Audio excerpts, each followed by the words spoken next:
तो चलिए आज की इस वीडियो में हम लोग देखते हैं क्लास 9th के एनसीईआरटी मैथ के प्रश्नावली 1.4। जैसे कि आप लोग पता होगा कि न्यू सिलेबस में आप लोग को 1.4 जो पहले जो था इसको हटा दिया गया है। जैसे कि आप स्क्रीन में देख सकते हैं इस चैप्टर को हटा दिया गया है। अब ये देखिए 1.5 है, इसको अब ये बनाकर 1.4 कर दिया है न्यू सिलेबस में। तो चलिए आज की इस वीडियो में आपको कवर करने वाले हैं।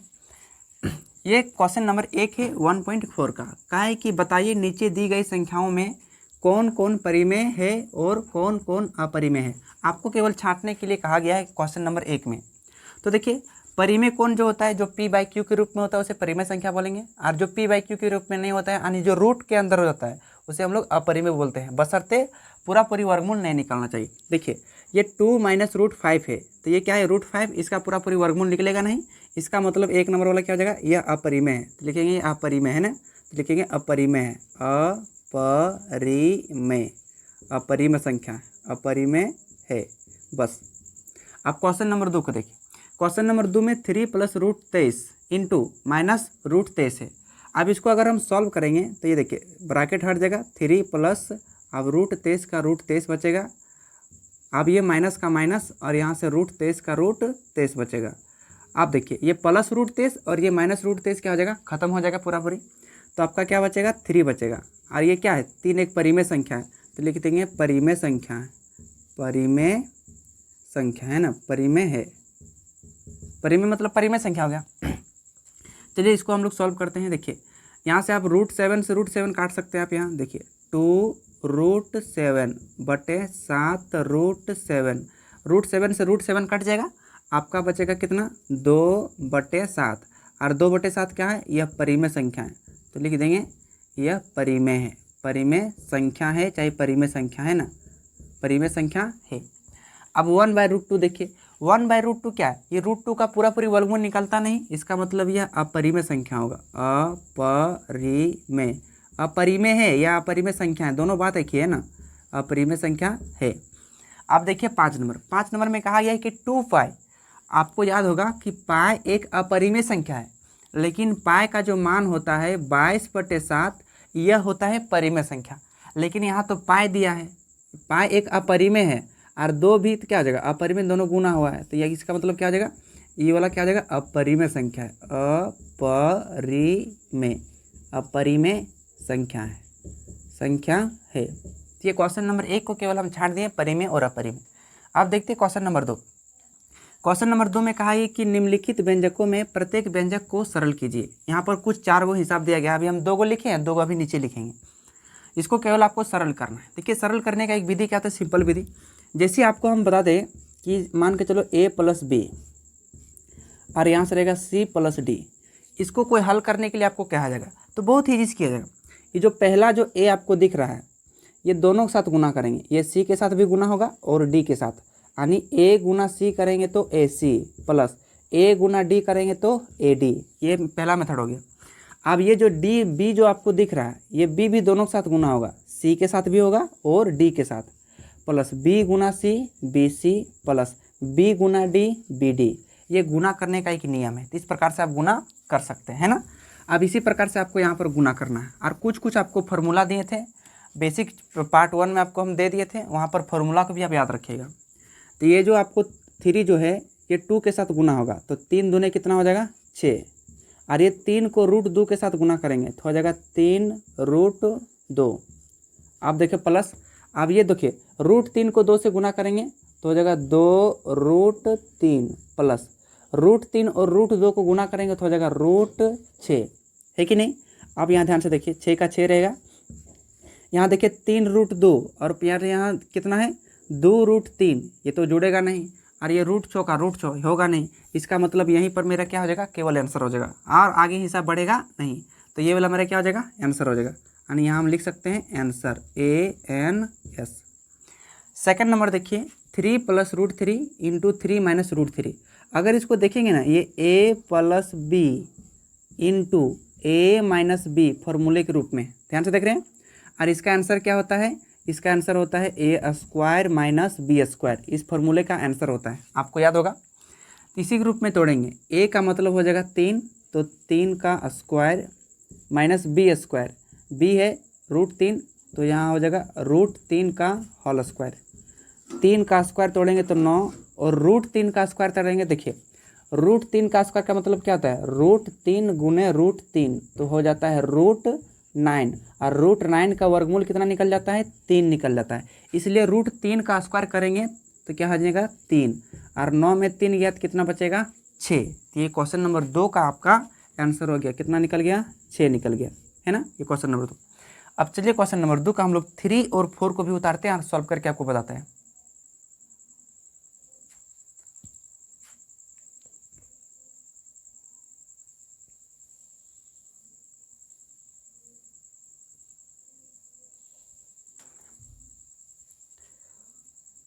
अब देखिए क्वेश्चन नंबर 3 और देखेंगे हम लोग चौथा 2 का।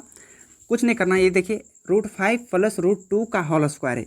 आप यहाँ अगर गौर करेंगे ना, इसको अगर a मानेंगे, इसको अगर b मानेंगे, तो a + b का क्या हो गया होल स्क्वायर, और इसका आंसर क्या होता है a² + 2ab + b²। इसका आंसर होता है, बस इसको इसी के रूप में केवल तोड़ देना पड़ेगा। कैसे तोड़ेंगे, a², a का मान है √5 तो यहाँ पर रखेंगे √5 और इसका करेंगे होल स्क्वायर, प्लस 2 का यहाँ पर 2 रखेंगे, और यहाँ पर देखिए a, यहाँ पर a का मान कितना है, a का मान आपका है कि √5 तो यहाँ पर रखेंगे हम लोग √5 इंटू b का मान है √2 तो यहाँ रखेंगे √2 प्लस b², b का मान है यहाँ √2 तो यहाँ करेंगे हम लोग √2 का होल स्क्वायर। चलिए तोड़ते हैं, √5 का स्क्वायर तो 5 निकल जाएगा। जैसे कि आपको अभी हम पीछे बताइए, √5 का स्क्वायर करते हैं, इसका मतलब √5 को 2 बार लिखते हैं, √5 गुने √5, √5 गुने √5 हो जाएगा √25, और 25 का वर्गमूल निकल जाता है आपका 5। ये तो आपको समझ में आता होगा। तो √5 का वर्ग कितना निकल गया 5, प्लस 2 गुना √5 गुना √2। तो देखिए यहाँ पर 2 का तो 2 रहेगा, अब यहाँ √5 गुना √2 ये जुड़ के गुना होके √10 हो जाएगा। अब प्लस √2 का स्क्वायर करेंगे तो ये आपका 2 रह जाएगा, है ना। √2 का स्क्वायर कितना हो जाएगा 2, 5 और 2 जुड़ जाएगा तो कितना हो जाएगा 7, ये प्लस √2 10, तो 7 + 2 √10, ये आपका क्या हो जाएगा, आपका आंसर हो जाएगा, है ना। ये क्वेश्चन नंबर 3 का आपके इसका आंसर हो गया। आप क्वेश्चन नंबर 4 देखो, 2 का 4 देखो। इसमें देखो अगर इसमें हम a मानेंगे और √2 को हम b मानेंगे, तो देखिए यहाँ a मतलब √5 तो यहाँ मतलब भी a मतलब √5, और यहाँ b मतलब √2 तो यहाँ मतलब भी b मतलब √2। अब ये a + b into a - b फॉर्मूले के रूप में आपको दिख रहा है। अब इसका आंसर क्या होता है a² - b², जैसे कि आपको पीछे वाला हम बताएं, a मतलब √5 तो √5 का आप करेंगे स्क्वायर, माइनस b², b मतलब √2 तो √2 का स्क्वायर करेंगे। अब इसका स्क्वायर कर दीजिए, √5 का स्क्वायर आपका 5 हो जाएगा, √2 का स्क्वायर आपका 2 हो जाएगा, और 5 में 2 घट के कितना बचेगा 3, तो 3 आपका क्या हो जाएगा, आपका आंसर हो जाएगा, है ना। अब चलिए हम लोग समझते हैं नेक्स्ट क्वेश्चन को। तो आप देखते हैं क्वेश्चन नंबर 3 को। क्वेश्चन नंबर 3 में कहा गया कि आपको याद होगा कि पाई को एक वृत्त की परिधि, यानी मान लीजिए बोले कि सी, यानी वृत्त की परिधि क्या बोला है सी मान लीजिए, और उसके व्यास यानी मान लीजिए डी है, के अनुपात को परिभाषित किया जाए, यानी मिलता क्या है, अर्थात पाई बराबर c/d मिलता है। यह इस तथ्य का अंतर विरोध करता हुआ प्रतीत होता है कि पाई अपरिमेय है। यहाँ पर कहा गया क्या है, पाई एक अपरिमेय संख्या। इस अंतर विरोध का निराकरण आप किस प्रकार से करेंगे, आपको करने के लिए कहा गया है। तो चलिए इसको कैसे करेंगे, बहुत ही सिंपल से करेंगे। क्वेश्चन में क्या कहा गया है कि मान लीजिए कि जो सी है ये वृत्त की पाई है, ये क्या है वृत्त की परिधि है सी, और वृत्त का व्यास क्या बोला है, वृत्त का व्यास डी बोला है, यानी वृत्त का व्यास कितना बोला है, यहाँ से यहाँ कितना है डी है। अब इस तथ्य को अंतर विरोध करता हुआ कह रहा है कि पाई = c/d, ये आपके क्वेश्चन में दिया गया है कि नहीं। तो इसको बोला है कि आप किस प्रकार से निराकरण कहेंगे। देखिए ये पाई आपको याद होगा कि पाई एक अपरिमेय संख्या है, जैसे कि आपको क्वेश्चन में दिया गया है कि नहीं। और c/d जो है ये p/q के रूप में है, c/d क्या है p/q के रूप में, और p/q के रूप में क्या होता है, परिमेय संख्या होता है, आपको तो याद होगा है कि नहीं। अब ये पाई अपरिमेय संख्या है और c/d परिमेय संख्या, और कोई भी अपरिमेय संख्या परिमेय संख्या कभी बराबर नहीं हो सकता है कि नहीं। जैसे आपको याद होगा कि पाई का जो वैल्यू होता है 22/7 होता है, ये पाई जो होता है ये अपरिमेय संख्या होता है, आपको याद होगा है कि नहीं। लेकिन पाई का जो मान होता है ये 22/7 ये होता है परिमेय संख्या। लेकिन इसको एग्जैक्ट हम मान लेते हैं, है ना, इसको हम लगभग में मान लेते हैं। पाई का मान ये आसान आता है, कभी कटता नहीं है, लेकिन इसको हम अप्रोक्स मान लेते हैं 22/7, तो इसलिए इसको हम परिमेय संख्या बोल देते हैं। लेकिन ये रियली में नहीं है ना, इसको लगभग में मान लिया गया है। तो पाई एक अपरिमेय है और 22/7 परिमेय है, तो मतलब ये P/Q के रूप में रहता है तो परिमेय। लेकिन अगर इन दोनों 22 में से कोई एक वाला अपरिमेय यदि हो जाए, दोनों 22/7 में से या तो 7 अपरिमेय हो जाए या तो 22 अपरिमेय हो जाएगा, तो ऑटोमेटिक ये दोनों क्या हो जाएगा, बराबर हो जाएगा। यानी यहाँ से हम निराकरण यह निकाल सकते हैं, अगर ये C और D में से दोनों में से कोई एक अपरिमेय संख्या होगा तब ये निराकरण सही हो जाएगा, है कि नहीं। तो यहाँ लिख देंगे हम, चूँकि C या D में से कोई एक अपरिमेय संख्या है, C या D में से कोई एक अपरिमेय संख्या है, अपरिमेय संख्या है ना। कि इसीलिए C/D भी एक अपरिमेय होगा, एक अपरिमेय है। इस प्रकार से हम निराकरण कर देंगे, है ना। याद रखिएगा, ये दोनों में से कोई अपरिमेय हुआ तब ये दोनों ये बराबर हो सकता है, नहीं तो नहीं हो सकता है। तो देखिए क्वेश्चन नंबर 4 को सॉल्व करने के लिए सबसे पहले आपके पास ये होना चाहिए, चांद होना चाहिए, स्केल होना चाहिए, प्रकर होना चाहिए, और आप रूल ले लीजिएगा। हम रूल की जगह हम कलम का उपयोग कर रहे हैं क्योंकि आपको अच्छा से दिख सके। तो देखिए आपको क्वेश्चन में क्या कहा गया है कि √9.3 को आपको संख्या रेखा पर दर्शाने के लिए कहा गया। इसको दर्शाना बहुत ही ईजी है। सबसे पहले कीजिएगा क्या, आप 9.3 आप एक रेखा खींच लीजिएगा सीधी, है ना, 9.3 सेंटीमीटर। देखिए हम 9.3 सेंटीमीटर खींच लेते हैं, 9.3 सेंटीमीटर एक रेखा खींच लेते हैं, और इस रेखा का नाम देते हैं हम लोग A और B। दोनों तरफ बिंदु पकड़ लेते हैं, है ना, A और B। और क्या करेंगे, यहाँ से हम 1 सेंटीमीटर खुद से हम यहाँ आगे बढ़ा देंगे, 1 सेंटीमीटर, है ना। यहाँ से देखिए हम 1 सेंटीमीटर आगे बढ़ा दिए, और इस बिंदु का नाम दे दिए हम लोग C नाम दे दिए। क्या नाम दे दिए, C नाम दे दिए। अब कुछ नहीं करना है, A और C जो दिख रहा है इसका लंब समद्विभाजक करना है। लंब समद्विभाजक का मतलब क्या होता है, अब देखिए इस A बिंदु पर रखते हैं और इस चाप को हम आधा से अधिक फैलाएंगे, इस रेखा को आधा से अधिक फैलाएंगे, और एक बार हम इधर काटेंगे, है कि नहीं, और एक बार हम इधर काटेंगे। फिर ये चाप, अब यही चाप को हम C बिंदु पर रखेंगे और इसको हम काटेंगे। देखिए हम C बिंदु पर रख दिए, इधर काट देंगे, इधर भी काट दिए और नीचे भी हम काट देंगे। और क्या कीजिएगा, ये दो को बिंदु मिल जाएगा और ये दोनों बिंदु को क्या कीजिए, आपस में मिला दीजिएगा। आप स्केल पकड़ लीजिए और स्केल से क्या कीजिए, मिला दीजिए। तो देखिए हम मिला दे रहे हैं, आप भी मिलाते चलिएगा। और इस बिंदु का नाम दे दीजिएगा O, और O और A को इस बार आपको त्रिज्या मानना है और ऊपर साइड में एक अर्धवृत्त खींचना है। देखिए जिस प्रकार से हम खींच रहे हैं, O और A को हम त्रिज्या मानेंगे, इधर भी O और C को हम मान लेंगे, मिला लेंगे, है ना। और ऊपर साइड में क्या करेंगे, एक अर्धवृत्त खींचेंगे। देखिए हम खींच दे रहे हैं, आप भी क्या कीजिए, एक अर्धवृत्त खींच दीजिएगा। अर्धवृत्त खींच देने के बाद कीजिएगा, एक आपका काम रह जाएगा, कोण बी में यहाँ पर दिख रहा है आपको, बी में 90 डिग्री का एंगल बनाना है। आप चांद पकड़ लीजिए, यहाँ पर 90 डिग्री का एंगल बनाइए, चांद की सहायता से बना सकते हैं ना। यहाँ पर देखिए ऊपर में 90 डिग्री के बिंदु दे देंगे और मिलाएंगे कहाँ तक, वृत्त के परिधि तक मिलाएंगे, ऊपर तक हम नहीं ले जाएंगे, केवल वृत्त के परिधि तक ले जाएंगे, है ना। देखिए हम केवल वृत्त के परिधि तक ले गए। अब हम उस बिंदु का हम नाम देते हैं, आप कुछ नाम दे देंगे, हम चलिए हम उस बिंदु का नाम दे देंगे हम लोग D, है ना। चलिए पहले नाम दे दीजिए, नाम देने के बाद आप खींच देना है। आप B से लेकर D तक आप चाप को फैलाएंगे और एक इधर दाहिना साइड में एक चाप नीचे तक ले गए, है ना। B से लेकर D तक फैलाना है और दाएं साइड में नीचे तक लेकर आना है। तो चलिए आप डॉट डॉट से चाहे इसे भी खींच सकते हैं। और ये जो आपको BC रेखा है इसको और आगे बढ़ा दीजिएगा, चलिए आगे बढ़ा दीजिए। अब यहाँ एक बिंदु नाम दीजिएगा E, है ना। आप देखिए यहाँ B से लेकर E तक जो आपका जो मान होगा √9.3 हो जाएगा। √9 पॉइंट कितना हो जाएगा, 3, B से लेकर E तक। तो √9.3 3 हो जाएगा, 3 हो जाएगा, है ना। क्या हो जाएगा, BE बराबर, क्या हो जाएगा, BE बराबर √9.3। इस प्रकार से इस क्वेश्चन नंबर को हम लोग 4 को इस प्रकार से सॉल्व करेंगे। चलिए देखते हैं नेक्स्ट क्वेश्चन। देखिए अब हम लोग क्वेश्चन नंबर 5 को देखते हैं। क्वेश्चन नंबर 5 में कहा गया है कि निम्नलिखित के हरों का परिमेयकरण कीजिए। हरों मतलब होता है, जैसे कि आप लोग पता होगा, जैसे भिन्न जो होता है, भिन्न में जो ऊपर वाला संख्या होता है बट्टे के उसको बोलते हैं अंश, और जो बट्टे के नीचे वाला संख्या होता है उसे हम लोग बोलते हैं हर। तो इसमें हर का परिमेयकरण करने के लिए कहा गया है। तो अब हम लोग समझते हैं कि ये परिमेयकरण होता क्या है, क्योंकि यहाँ से आपके एग्जाम में एक प्रश्न फिक्स से ही पूछा जाता है। तो देखिए 1/√7, अब आप क्या करना है, 1/√7 का 1/√7 करना है। हर का परिमेयकरण का मतलब होता है जितना भी रूट वाला संख्या आपको दिख रहा है उसको क्या करना है, उसको उसी से गुना कर देना है और उसी से भाग कर देना है, उसी से गुना और उसी से भाग।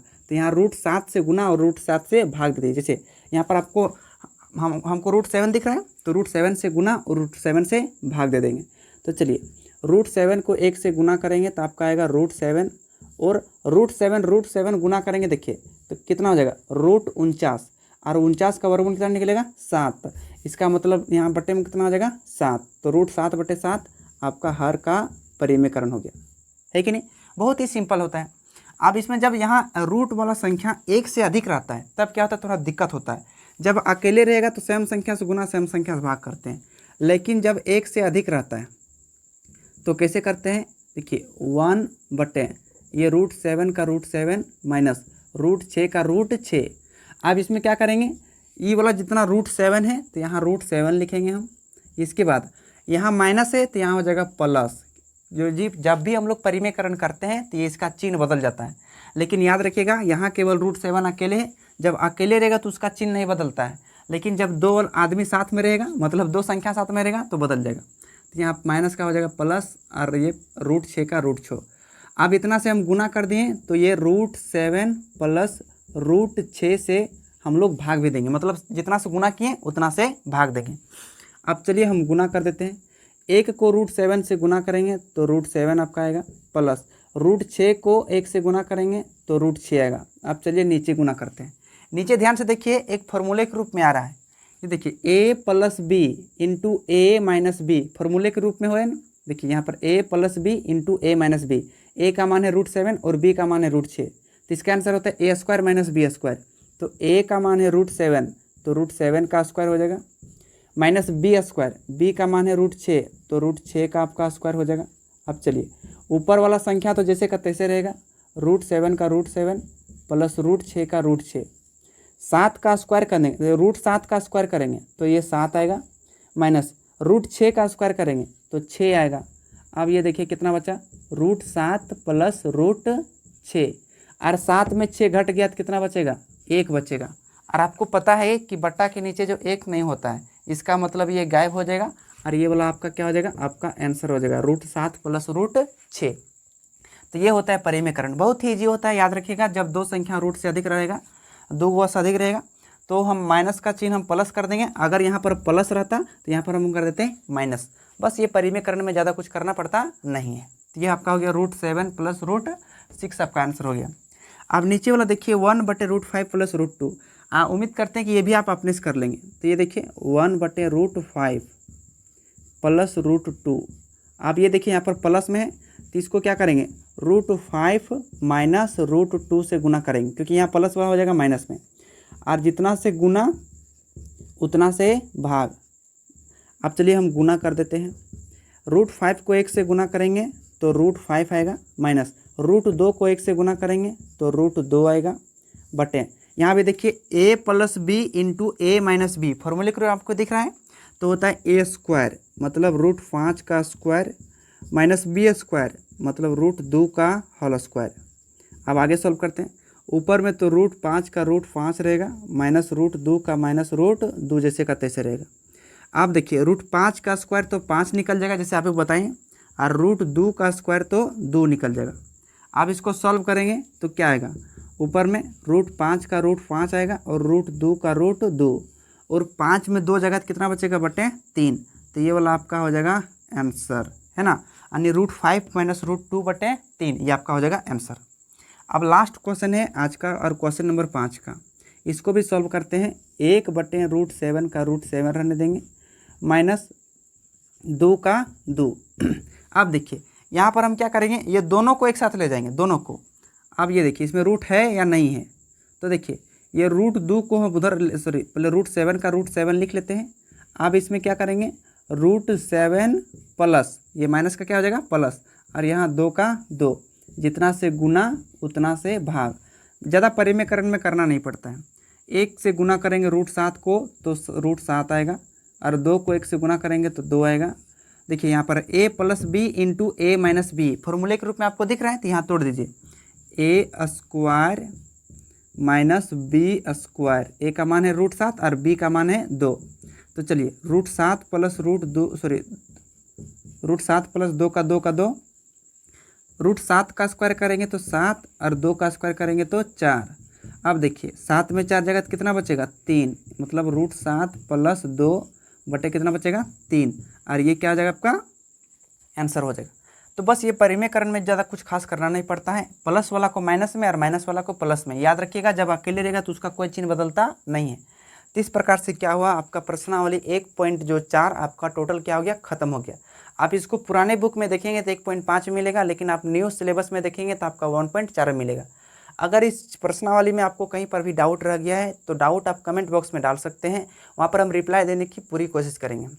तो चलिए फिर मिलते हैं अगले प्रश्नावली के साथ, तब तक के लिए धन्यवाद।